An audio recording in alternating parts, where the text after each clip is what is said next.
हम आपको बताएंगे कि आप अपने सैमसंग के मोबाइल में यहाँ पे जैसे कि आप देख रहे हैं कीपैड, ये कीबोर्ड या कीपैड का इसमें जब टाइप करते हैं तो इसमें एक साउंड आती है।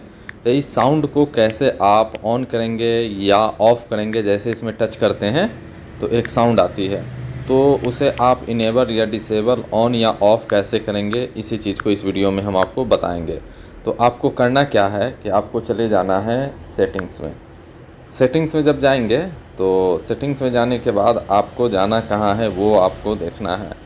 आपको यहाँ पे जाना है साउंड एंड वाइब्रेशन, यहाँ पे देख रहे हैं, इस पे आपको क्लिक करना है। तो इस पे जैसे आप क्लिक करेंगे तो यहाँ पे आपको दिखाई देगा सिस्टम साउंड, तो आपको सिस्टम साउंड पे क्लिक करना है। जैसे आप सिस्टम साउंड पे क्लिक करेंगे तो यहाँ पे आपको दिखाई देगा सैमसंग कीबोर्ड। आपको क्या करना है, इसको अगर आपको इसके कीबोर्ड के आवाज़ को, साउंड को बंद करना है तो इस तरीके से आप इसे डिसेबल कर देंगे। अगर आप चाहते हैं इसकी आवाज़ को चालू करना, ऑन करना, तो इसको इस तरीके से इनेबल कर देंगे।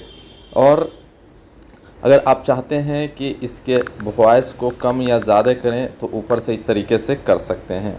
तो इसका यही तरीका है, यही प्रोसेस है। तो अगर यहाँ पे वीडियो आपको अच्छा लगे तो वीडियो को लाइक कर दीजिएगा और चैनल को सब्सक्राइब कर दीजिएगा।